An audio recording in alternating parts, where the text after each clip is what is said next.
These days, people are becoming more and more aware of the racist history of the Democratic Party. Discussions online, as well as in other media and in movies produced by people like Dinesh D'Souza, have shown unequivocally just how racist that history was. But in showing people the past, the response has been to say that the party switched, and that today the Republican Party is the party of the racists. Now, I'd like to think that Americans in general are a lot less racist than the white hood wearing, Jim Crow supporting past Democratic Party. But in today's America, what seems to matter most is policy or the systems that have been put into place that Americans use throughout the course of our lives. So the question becomes, are these systems racist? Is there such thing as systemic racism? Are today's problems within portions of the black community caused by racism, or should we consider culture?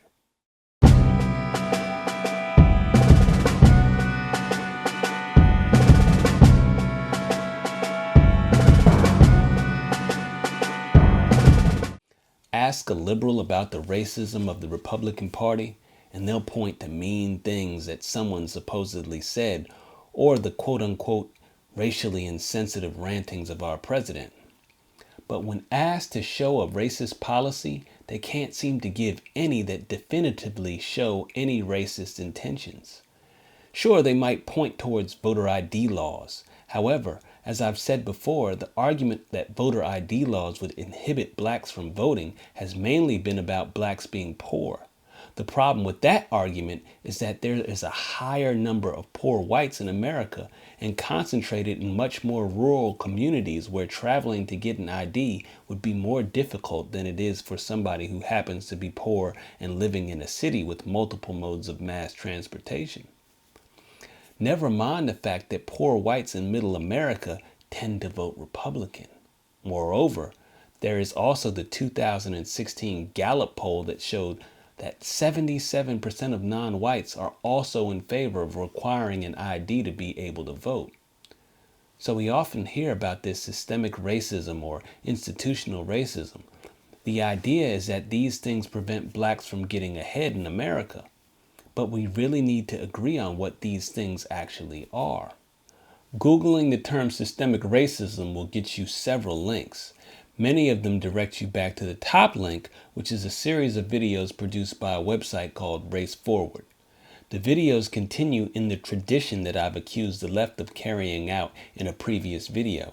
That is, that they only focus on statistical disparities, differences between outcomes of different groups.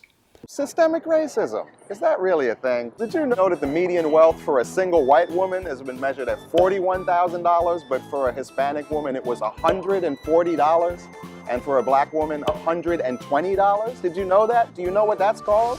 That's called systemic racism. And yes, it's really a thing. The problem is that you can't prove racism or systemic racism using the statistical disparities alone. If you could, then we would have to conclude that the NFL is racist against Asians because Asians only make up a very small fraction of the amount of players in the league, or that Atlanta is racist against Mexicans because the population is over 50% black and only around 12% Hispanic.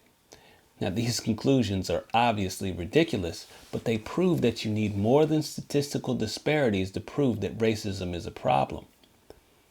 So the question remains, which institutions and which systems are designed to harm blacks today? The left would argue that Republicans want to eliminate social entitlement programs and minimum wage laws. Their argument is that this proves that Republicans are racist and uncaring. But let's examine the facts. Right now, young black males have a problem with lack of employment. While it may sound like a good idea to raise wages to help those who actually are working to get more money per hour, the consequences of raising wages has been severely harmful to young black males in particular. Minimum wage laws have been shown to lower the incentive for companies to hire low-skilled workers. If it costs more money to hire low-skilled workers, then those doing the hiring will retreat back to not hiring anyone and could possibly go out of business, which hurts the economy more than it helps. It's also interesting to note the history of minimum wage laws. In times when America was actually much more racist than it is today, blacks would have to undercut white workers by offering to work for lower wages in order to secure employment over those whites. By doing so, black workers stayed employed and had lower unemployment rates at some points than even whites did. Many white workers were upset by this, so they decided to create unions. Those unions pushed employers to create a minimum wage that would make it impossible for whites to be able to be undercut by blacks who would be willing to work for those lower wages. So the entire history of minimum wage laws is rooted in this racism, and it was designed to prevent blacks from getting into the workforce, which it obviously still does today.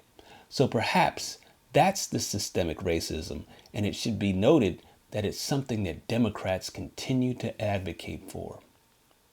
Another system that people often call systemically racist is the education system. Of course, they look to statistical disparities to prove that racism is causing issues there as well, but I tend to look at other factors. One such factor is the inability to get disruptive students out of classrooms where other students want to learn. There once was a time when these students would be removed from classrooms, but Democrats decided that because of the statistical disparities that showed that more black children were being removed, they then decided to push for policies that kept those kids in the classrooms. Now, unfortunately, this decision to leave the bad actors in the classrooms has slowed down the rate of learning for all the other children, many of whom are often also black. Now, I don't much care for anecdotal evidence, but since it works to support other evidence that I presented, I'll share this. One year, my son had to go to a school where he would tell me about the many disruptions that slowed down the learning in class. The teachers stopped giving the students homework because a small portion of the kids weren't turning in their work. So to prevent those kids from failing, the school decided to eliminate homework altogether, and my son and other students were deprived of a chance to get a better education. So in the end, more blacks are harmed when a few of them are allowed to basically control the direction of the classroom. Perhaps that's the systemic racism the left is talking about, huh? But how about the single-parent homes? That has to be due to systemic racism, right? After all, fatherless homes are probably the single best predictors of poor outcomes for kids. What system could cause such a thing to occur so much more frequently in black communities than in white ones?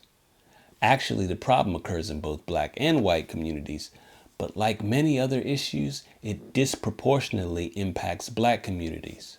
So much so that about 66% of black children grow up in single-parent homes, compared to about 24% of white kids.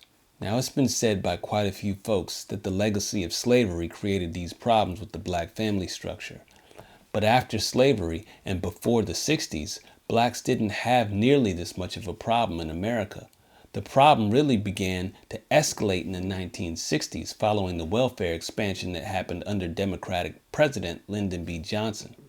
Looking at the graph, it shows a huge increase in the rate of single-parent homes that immediately follows the implementation of the Great Society programs. These are programs that subsidize the behaviors that get us single parents. And, as the brilliant economist Walter E. Williams has said, if you tax something, you're going to get less of it. And if you subsidize it, you're going to get more of it. And what we've been doing is subsidizing slovenly behavior. We now have a lot more single-parent homes in the black community, and Democrats voted for it all, rewarding women for not having men in the home. Perhaps that's the systemic racism that black liberals go on and on and on about. And I could go on listing other liberal policies that could easily be identified as the systemic racism that they rail against, but keep voting for. Just look at all the cities with the largest amounts of problems in black communities, and I'll show you a city run by Democrats for multiple years over. So, if there is something called systemic racism, and you believe it's harming the black community, then why do you keep voting for Democrats who have implemented every policy to date that could be considered as the systemic racism that you're talking about. Perhaps instead of listening to everything the left tells you, perhaps you should instead consider culture. I'm Chi Brown. Please remember to like, share, subscribe, and comment. And if you like this video and wish to see more, please consider donating at least $1 a month to my Patreon or making a one-time donation to my PayPal. Links can be found below or in the description. And I'm out. No more Yaza Baza.